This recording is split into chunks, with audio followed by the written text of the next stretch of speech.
यह जेल से लिखा गया जेफरी एप्स्टीन का आखिरी पत्र था, जिसे उसने अपनी रहस्यमय मौत से ठीक एक दिन पहले भेजने की कोशिश की थी।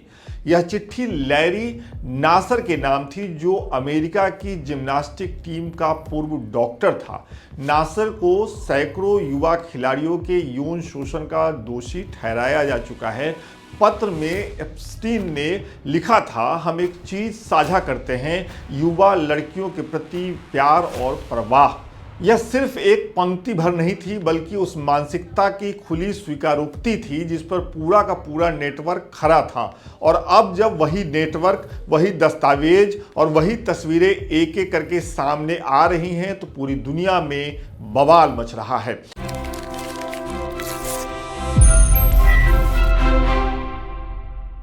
अब तक जारी की गई तस्वीरों और दस्तावेज में businessman Bill Gates, Woody Allen, Sergey Brin, Noam Chomsky, Steve Bannon जैसे बड़े नाम सामने आ चुके हैं।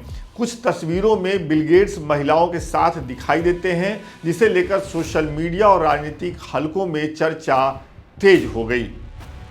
तस्वीरों के नए बैच में न्यूयॉर्क टाइम्स के कॉलमिस्ट डेविड ब्रुक्स भी नजर आए, जिसके बाद अखबार को बयान जारी करना पड़ा।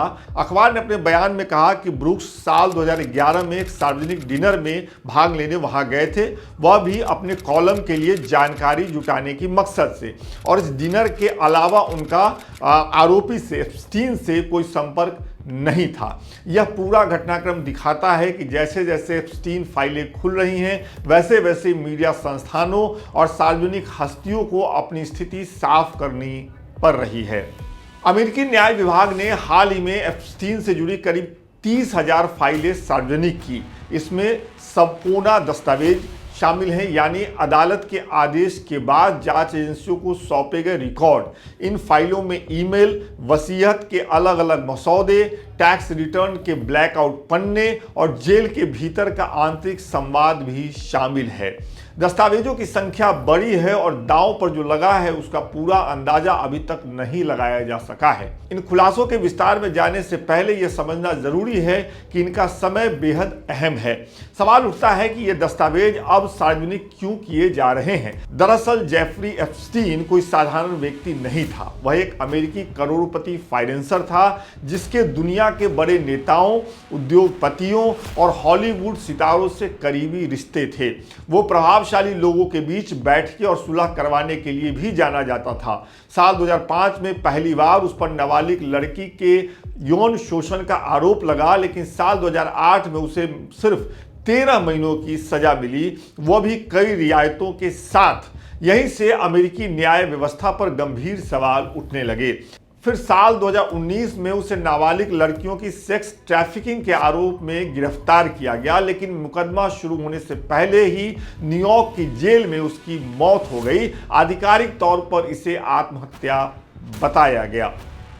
कुछ ही दिन पहले अमेरिकी राष्ट्रपति डोनाल्ड ट्रंप ने एक कानून पर हस्ताक्षर किए, दस्तखत किए, जिसके बाद न्याय विभाग को एप्स्टीन और उसके सहयोगी घिस्लेन मैक्सवेल से जुड़ी फाइलें सार्वजनिक करनी पड़ी। इसके बाद अमेरिकी कांग्रेस के डेमोक्रेट सदस्यों ने एप्स्टीन की संपत्ति से जब्त की गई तस्वीरें और दस्तावेज सार्वजनिक करने शुरू कर दिए। मकसद है कि उसके राजनीतिक और सामाजिक रिश्तों को सामने लाया जाए। आरोप है कि इन्हीं रसूखदार संबंधों की वजह से वह दशकों तक कानून से बचता रहा। अब यहाँ पर जरा अपने देश को सामने रखकर सोचिए कि क्या कभी किसी पे ऐसा आरोप लगेगा तो उससे जुड़े फाइलें और दस्तावेज और तस्वीरें जारी हो सकती हैं। कमेंट करके बताइएगा। हम कहानी में आगे बढ़ते हैं। ये तस्वीरें हाउस ओवरसाइट कमेटी के उस बड़े संग्रह का हिस्सा है, जिसमें करीब 95,000 तस्वीरें बताई जा रही हैं। यह संग्रह 2019 में एप्स्टीन की मौत से पहले जब्त किया गया था। डेमोक्रेट सांसदों ने साफ कहा है कि तस्वीरों में दिख रहे लोगों पर किसी अपराध का आरोप नहीं लगाया जा रहा, लेकिन ये तस्वीरें यह जरूर दिखाती हैं कि एप्स्टीन की पहुंच बहुत ऊंचे स्तर तक थी। हाल ही में जारी दस्तावेजों में 3 बातें साफ दिखाई देती हैं। पहली, राष्ट्रपति डोनाल्ड ट्रंप का संदर्भ बार बार आता है, कहीं सीधे तो कहीं रिकॉर्ड और खबरों के जरिए। मारे लोगों को भेजे गए 2 संपूर्ण दस्तावेजों में काम से जुड़े रिकॉर्ड्स मांगे गए थे। दूसरी बात जो साफ दिखती है वो ये कि तस्वीरों और रिकॉर्ड्स से ये साफ होता है कि एप्स्टीन का नेटवर्क अंतर्राष्ट्रीय स्तर पर फैला हुआ था।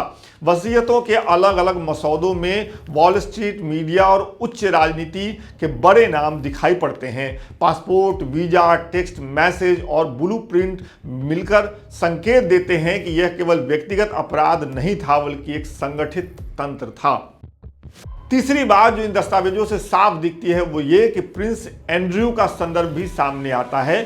घिस्लेन मैक्सवेल को भेजे गए ईमेल में ए नाम के शख्स और पेरू यात्रा से जुड़े संकेत मिलते हैं। जांच के दौरान प्रिंस एंड्रयू को पर्सन ऑफ इंटरेस्ट माना गया था और यह मामला पहले ही ब्रिटेन की शाही प्रतिष्ठा को नुकसान पहुंचा चुका है।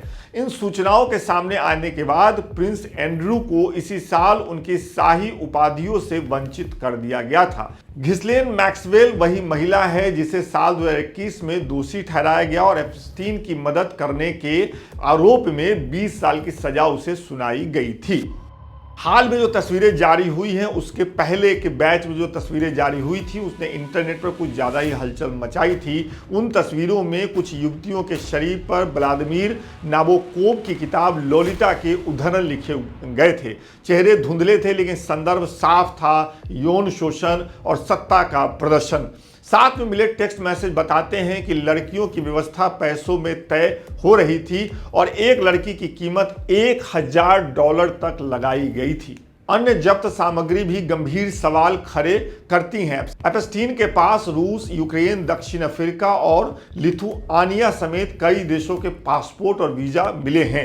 टेक्स्ट मैसेज के एक स्क्रीनशॉट में लड़कियां भेजने की बात भी हो रही है और उसमें रूस की एक 18 साल की लड़की का माफ करिएगा जिक्र भी मिलता है। इसके अलावा ब्लूप्रिंट, एक दवा की बोतल और महिलाओं की कुछ तस्वीरें भी बरामद हुई हैं। अब तक जारी हुई तस्वीरों में अमेरिका के मौजूदा राष्ट्रपति डोनाल्ड ट्रंप और पूर्व राष्ट्रपति बिल क्लिंटन भी नजर आ चुके हैं। जैसे जैसे नई नई फाइलें और तस्वीरें सामने आ रही हैं, रसूखदार लोगों की मुश्किलें बढ़ती जा रही हैं। अब सवाल यह है कि अगर एप्स्टीन और मैक्सवेल से जुड़ी फाइलें पूरी तरह सामने आती हैं तो इसका क्या असर होगा। सबसे पहले दबाव अमेरिकी राजनीति पर पड़ेगा क्योंकि डेमोक्रेट और रिपब्लिकन दोनों दलों से जुड़े नाम सवालों के घेरे में सामने आ रहे हैं। दूसरा असर जो पड़ेगा वो ये कि अमेरिकी संस्थाओं पर भी इसका असर पड़ेगा। FBI, अभियोजकों और न्याय विभाग की भूमिका फिर से जांच के घेरे में आएगी, खासकर यह कि शुरुआती वर्षों में इतने स्पष्ट आरोप होने के बावजूद कार्रवाई क्यों नहीं हुई। इसका असर अमेरिका से बाहर भी जाएगा क्योंकि एप्स्टीन का नेटवर्क सिर्फ अमेरिकी सीमाओं तक सीमित नहीं था। जैसा कि हम आपको बता चुके हैं, ब्रिटेन में प्रिंस एंड्रयू का मामला पहले ही दिख चुका है कि यह कहानी कितनी दूर तक फैलती जाती है।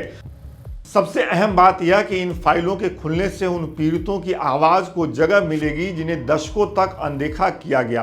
एप्स्टीन का मामला अब सिर्फ एक यौन अपराधी का कहानी नहीं रह गई है, यह सत्ता, पैसे, रसूख और न्याय व्यवस्था की सीमाओं की कहानी बन चुका है। अब अमेरिका के सामने असली सवाल यही है कि वह इसका सामना किस तरह से करता है। इस कहानी पर आपकी क्या राय है, कमेंट बॉक्स में आने दीजिए। बहुत बहुत शुक्रिया।